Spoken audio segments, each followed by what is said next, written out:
La palabra poderosa del Señor estará en 2 de Corintios capítulo 10 versículos del 3 al 18. Pues aunque andamos en la carne, no militamos según la carne, porque las armas de nuestra milicia no son carnales, sino poderosas en Dios para la destrucción de fortalezas, derribando argumentos y toda altivez que se levanta contra el conocimiento de Dios, y llevando cautivo todo pensamiento a la obediencia a Cristo, y estando prontos para castigar toda desobediencia, cuando vuestra obediencia sea perfecta. Miráis las cosas según la apariencia. Si alguno está persuadido en sí mismo que es de Cristo, esto también piense por sí mismo, que como Él es de Cristo, así también nosotros somos de Cristo. Porque aunque me gloríe algo más todavía de nuestra autoridad, la cual el Señor nos dio para edificación y no para vuestra destrucción, no me avergonzaré, para que no parezca como que os quiero amedrentar por cartas, porque a la verdad dicen las cartas son duras y fuertes, mas la presencia corporal débil y la palabra menospreciable. Esto tenga en cuenta tal persona que así como somos en la palabra por cartas, estando ausentes, lo seremos también en hechos, estando presentes. Porque no nos atrevemos a contarnos ni a compararnos con algunos que se alaban a sí mismos, pero ellos, midiéndose a sí mismos por sí mismos y comparándose consigo mismos, no son juiciosos. Pero nosotros no nos gloriaremos desmedidamente, sino conforme a la regla que Dios nos ha dado por medida, para llegar también hasta vosotros, porque no nos hemos extralimitado como si llegásemos hasta vosotros, pues fuimos los primeros en llegar hasta vosotros con el Evangelio de Cristo. No nos gloriamos desmedidamente en trabajos ajenos, sino que esperamos que conforme crezca vuestra fe, seremos muy engrandecidos entre vosotros, conforme a nuestra regla, y que anunciaremos el Evangelio en los lugares más allá de vosotros, sin entrar en la obra de otro, para gloriarnos en lo que ya estaba preparado. Mas el que se gloría, gloríese en el Señor, porque no es aprobado el que se alaba a sí mismo, sino aquel a quien Dios alaba. Hoy en día la mayoría de las iglesias físicas tienen muchos argumentos que impiden su crecimiento espiritual, algunos muy conocidos como la utilización de ciertos instrumentos de música, o que en esta iglesia las cosas se hacen así, o que en la otra iglesia se hacen asá, pero no solo existen argumentos en la forma, sino en algo mucho más profundo, en lo espiritual, en cómo interpretar su palabra, en reconocer qué es la sana doctrina, o en dar una opinión que pudiese estar contaminada, no con algo que uno ha visto, sino con algo que ha escuchado de otro. A eso fue que el Señor le dijo a Pilato en Juan capítulo 18, versículo 34. Jesús le respondió: ¿dices tú esto por ti mismo o te lo han dicho otros de mí? O la misma expresión de Lucas capítulo 3 versículo 23 acerca del Señor, dice: Jesús mismo al comenzar su ministerio era como de 30 años, hijo según se creía de José, hijo de Elí. ¿Era hijo de José? No, pero así era como se creía. ¿Cuántas cosas se hacen en la iglesia según se creen? Muchos argumentos que no entendemos, muchas cosas que están entre nosotros, muchas cosas que repetimos que otro dijo, o dejándose llevar fácilmente lo que otros dicen de la Escritura. Pero la pregunta es, ¿lo escuchó o lo entendió? Cuando deberíamos tener una palabra que implica madurez, estamos hablando del discernimiento. Y se requiere discernimiento para poder darse cuenta de cómo están las cosas, cuáles son argumentos de Dios y cuáles son solo religiosidad.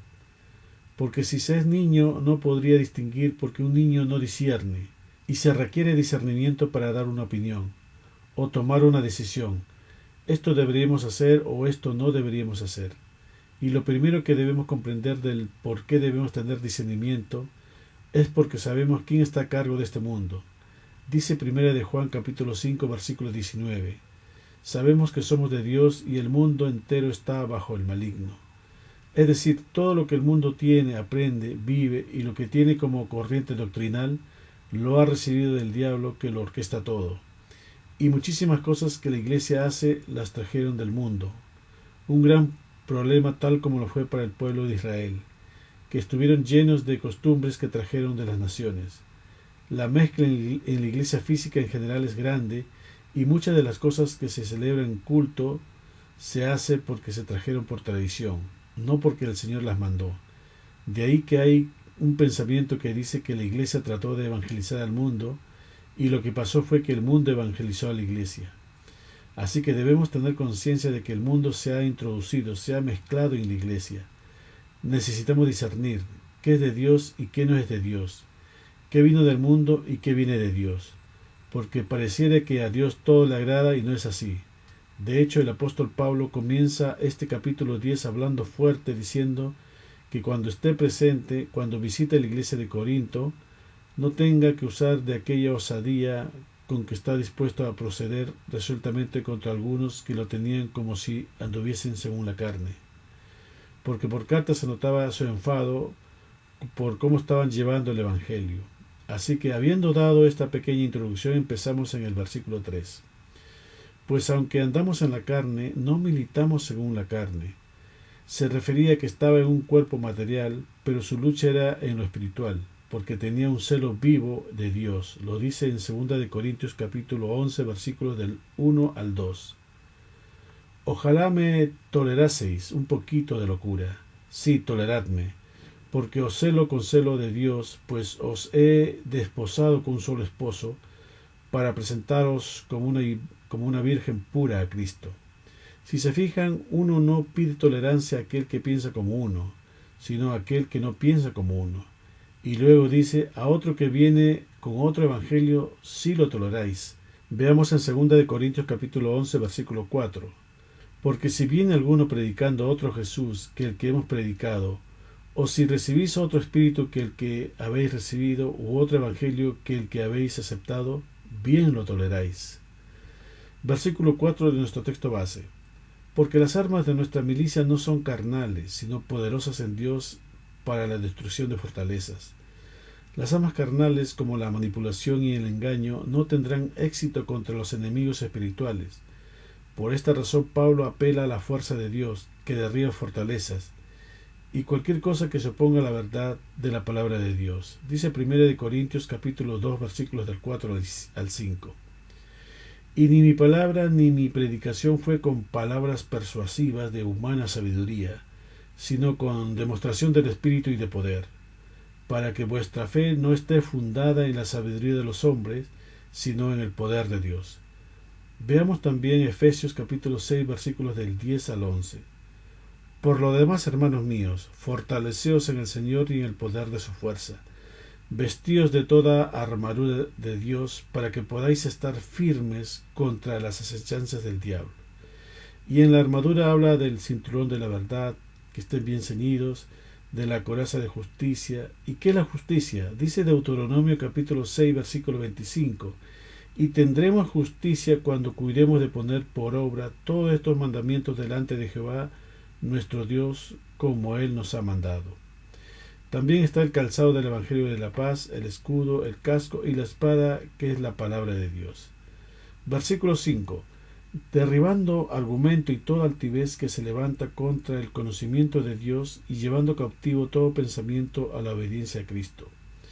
Aquí nos vamos a detener mucho más y ya en la introducción hemos visto algunos argumentos en la forma de cómo debiera ser la iglesia.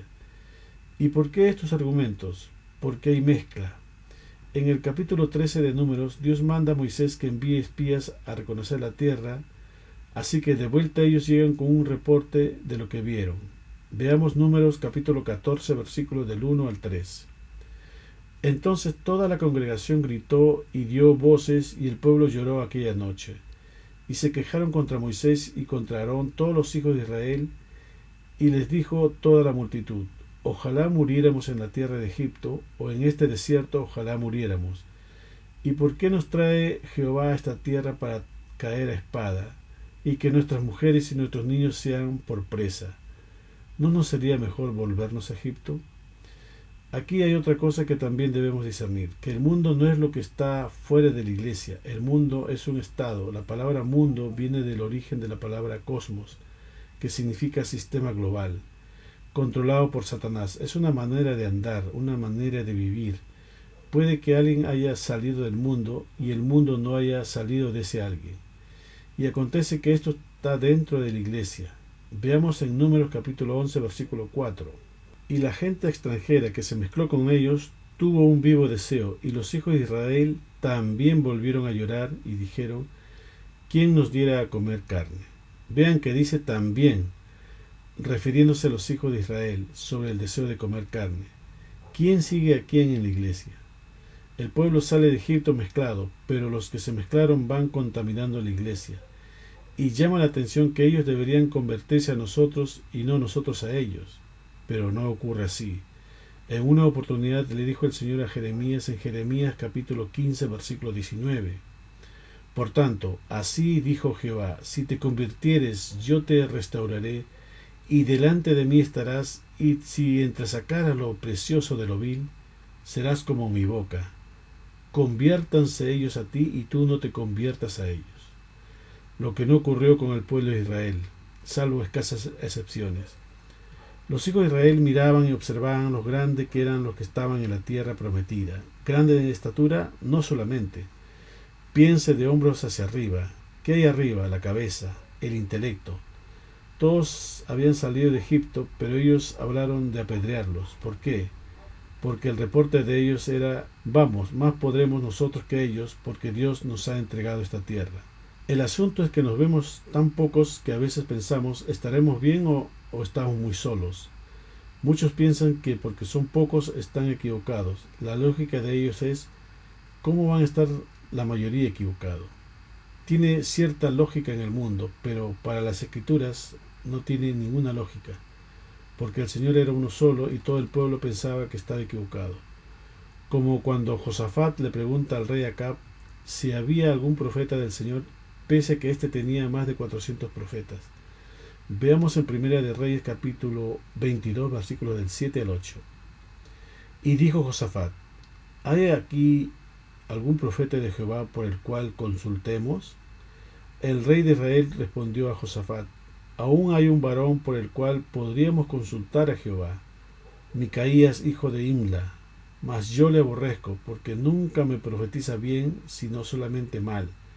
Y Josafat dijo: no hable el rey así. Ese pensamiento y esas lógicas de que la mayoría tiene la razón se ha introducido entre nosotros.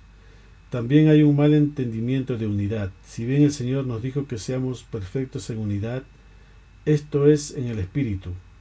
Dice Juan capítulo 17, versículos del 21 al 23. Para que todos sean uno, como tú, oh Padre, en mí y yo en ti, que también ellos sean uno en nosotros, para que el mundo crea que tú me enviaste. La gloria que me diste yo les he dado, para que sean uno, así como nosotros somos uno. Yo en ellos y tú en mí, para que sean perfectos en unidad, para que el mundo conozca que tú me enviaste y que los has amado a ellos como también a mí me has amado. La gloria dada por el Padre obviamente es espiritual, pero no la unidad en la carne, como Nimrod, quien fue el que comenzó su reino, Babel. Dice Génesis capítulo 10, versículo 8.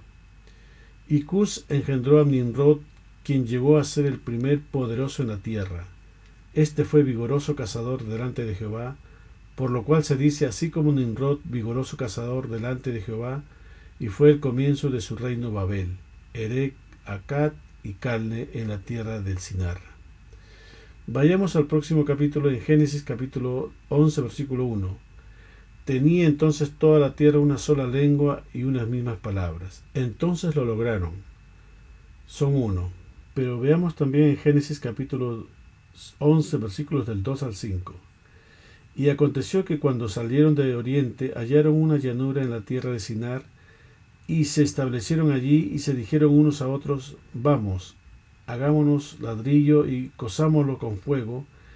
Y les sirvió el ladrillo en lugar de piedra y el asfalto en lugar de mezcla, y dijeron: vamos, edifiquémonos una ciudad y una torre, cuya cúspide llega al cielo, y hagámonos un nombre, por si fuéremos esparcidos sobre la faz de toda la tierra. Y descendió Jehová para ver la ciudad y la torre que edificaban los hijos de los hombres. Entonces lograron unidad en la carne. Esta iglesia se edifica no en la santa palabra, sino en pensamientos de hombres, y en ello hacen discipulado. Dice Génesis capítulo 11, versículos del 6 al 9. Y dijo Jehová: he aquí el pueblo es uno, y todos tienen un solo lenguaje, y han comenzado la obra. y nada les hará desistir ahora de lo que han pensado hacer. Ahora pues, descendamos y confundamos ahí su lengua, para que ninguno entienda el habla de su compañero. Así los esparció Jehová desde ahí sobre la faz de toda la tierra, y dejaron de edificar la ciudad. Por esto fue llamado el nombre de ellas Babel, porque ahí confundió Jehová el lenguaje de toda la tierra, y desde ahí lo esparció sobre la faz de toda la tierra. Ahora, Babel es el diminutivo de Babilonia, que significa confusión. Así que todos en esos lugares están confundidos, esparcidos, tratando de unificar la iglesia con mandamiento de hombres, porque no quieren la palabra, así como no querían a Elías, a Isaías, a Jeremías, no querían a ninguno de los profetas. Ahora vean lo que pasa aquí en Segunda de Reyes, capítulo 17, versículo 21. Porque separó a Israel de la casa de David, y ellos hicieron rey a Jeroboam, hijo de Nabat, y Jeroboam apartó a Israel de en pos de Jehová, y les hizo cometer gran pecado. Seguimos en Segunda de Reyes, capítulo 17, versículo 23. Hasta que Jehová quitó a Israel de delante de su rostro, como él lo había dicho por medio de todos los profetas, sus siervos, e Israel fue llevado cautivo de su tierra a Asiria hasta hoy.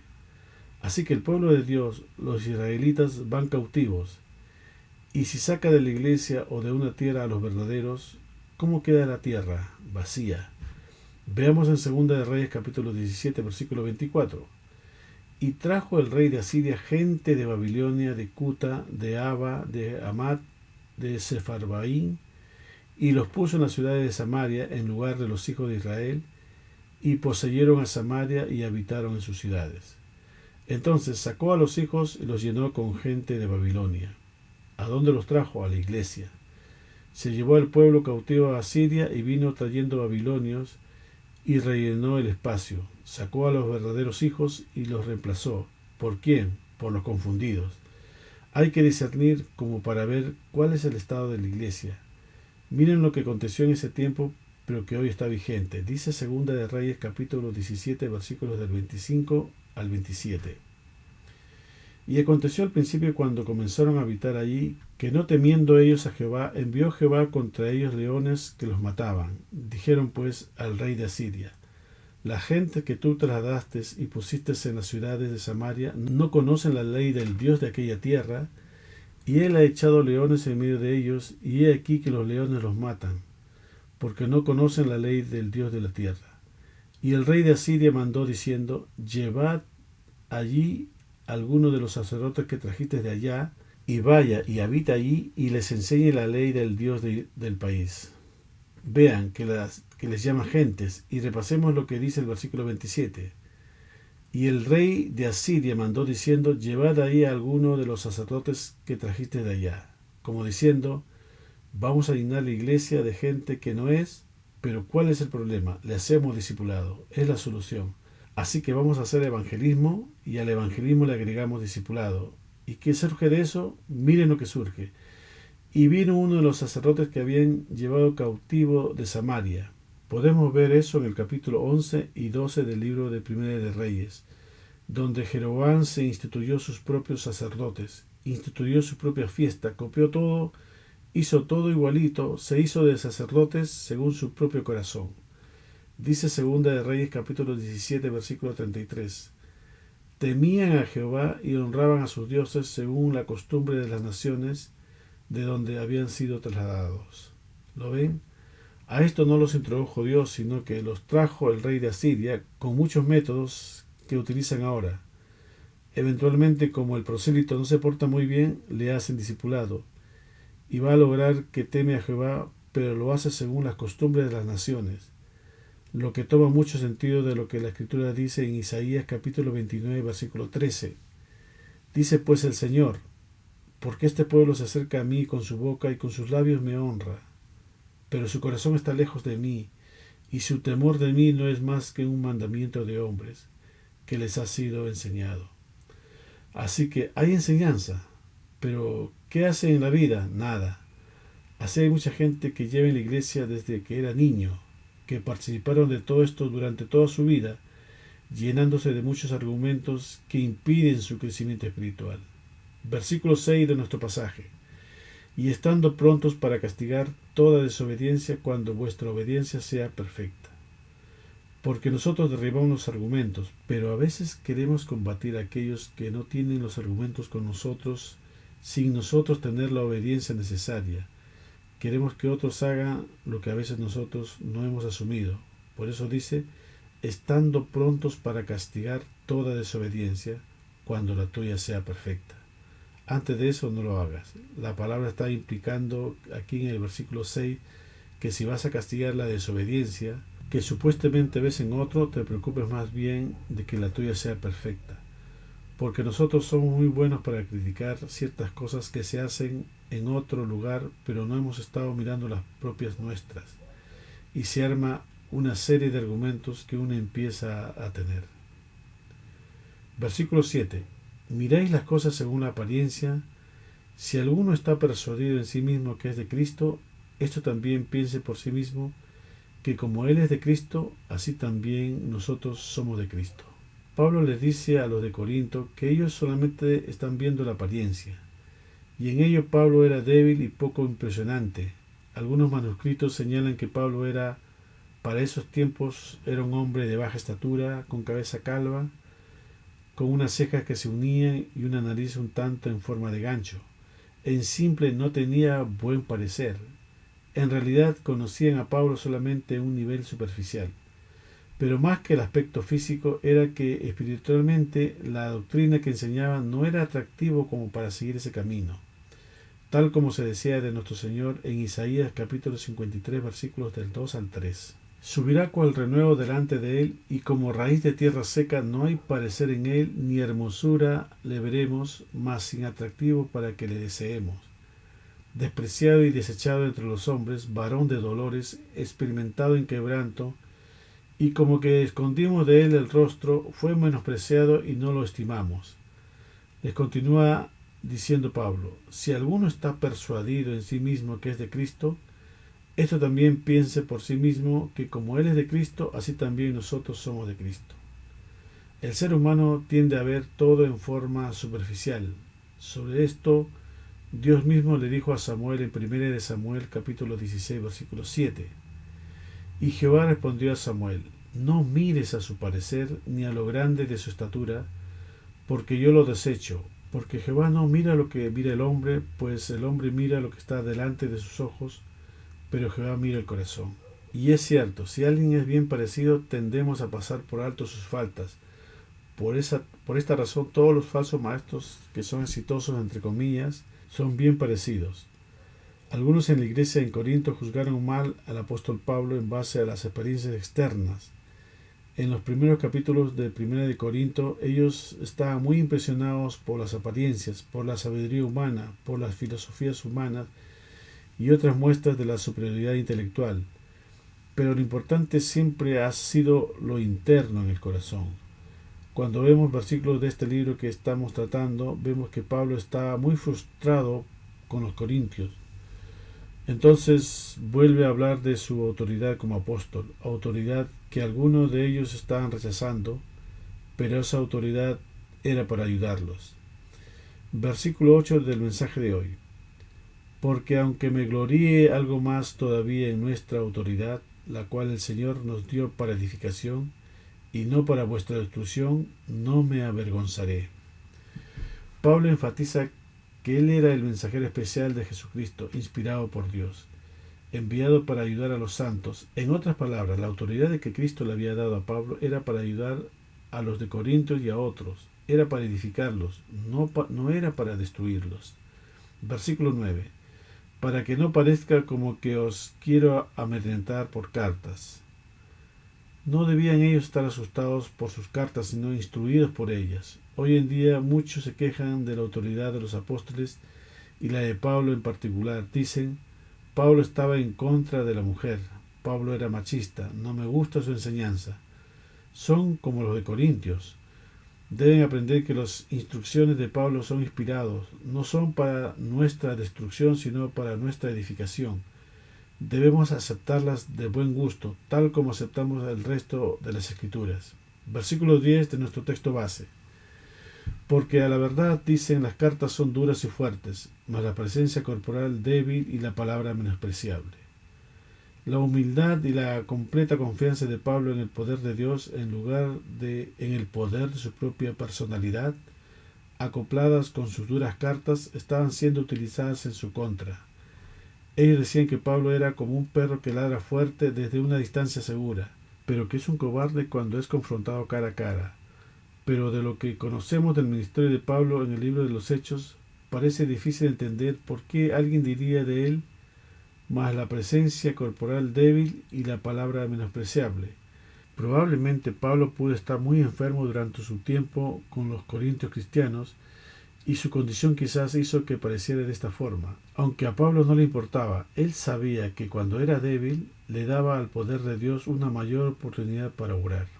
Versículo 11. Esto tenga en cuenta tal persona, que así como somos en la palabra por cartas, estando ausentes, lo seremos también en hecho, estando presentes. En otras palabras, les está diciendo, si quieren al Pablo duro, ustedes lo tendrán. Vendré a ustedes con toda la autoridad que he mostrado en mis cartas. Versículo 12. Porque no nos atrevemos a contarnos ni a compararnos con algunos de los que se alaban a sí mismos, pero ellos midiéndose a sí mismos por sí mismos y comparándose consigo mismos, no son juiciosos. Sean quienes fueren los críticos y oponentes de Pablo entre los corintios cristianos, ellos ciertamente tenían un concepto muy alto de sí mismos. Pablo no se cuenta ni compara con estas personas mundanas y carnales porque no es inteligente, no es de Dios. Versículo 3 del texto de hoy. Pero nosotros no nos gloriaremos desmedidamente, sino conforme a la regla que Dios nos ha dado por medida, para llegar también hasta vosotros. La autoridad de Pablo en la iglesia no era sin límite. Dios le había concedido una regla de autoridad, y esa regla incluía a los corintios cristianos. Versículo 14. Porque no nos hemos extralimitado como si no llegásemos hasta vosotros, pues fuimos los primeros en llegar hasta vosotros con el Evangelio de Cristo. Esa era la regla, porque él había fundado la iglesia de Corinto, y se refería a las líneas que fueron asignadas para los corredores en una carrera. Es decir, Pablo está diciendo, yo estoy corriendo en mi propia línea y no en la de nadie más. Por eso dice versículo 15, no nos gloriamos desmedidamente en trabajos ajenos, sino que esperamos que conforme crezca vuestra fe seremos muy engrandecidos entre vosotros, conforme a nuestra regla. Pablo está enfatizando en el punto de que no tomará la autoridad en el trabajo de otro hombre. Probablemente por eso era exactamente lo que sus oponentes entre los corintios cristianos hacían, y luego intentaban gloriarse en lo que ya estaba preparado por parte de Pablo. Versículo 16. Y que anunciaremos el Evangelio en los lugares más allá de vosotros, sin entrar en la obra de otro para gloriarnos en lo que ya estaba preparado. Pablo no estaba interesado en edificar el fundamento de otro hombre. Versículo 17 del mensaje de hoy. Mas el que se gloríe, gloríese en el Señor. Aquí Pablo utiliza la cita de Jeremías capítulo 9, versículo 24, que dice, mas alábese en esto el que se hubiera de alabar, en entenderme y conocerme que yo soy Jehová, que hago misericordia, juicio y justicia en la tierra, porque estas cosas quiero, dice Jehová. Y lo grandioso de gloriarnos en el Señor es que siempre podemos hacerlo. Nadie es tan alto para que no pueda gloriarse en el Señor, ni nadie es tan bajo para que no pueda gloriarse en el Señor. Todos podemos gloriarnos en el Señor. Versículo 18. Porque no es aprobado el que se alaba a sí mismo, sino aquel a quien Dios alaba. Pablo quería el respeto, la atención de los corintios cristianos, pero lo quería por el bien de ellos, no por el de él. Él sabía que ellos estaban dañando su propio crecimiento espiritual y su madurez al rechazarlo. Pero para sí mismo Pablo estaba satisfecho con la aprobación que venía del Señor. Este es el lugar, y especialmente cada persona en el ministerio deben de llegar a ser validados por Dios.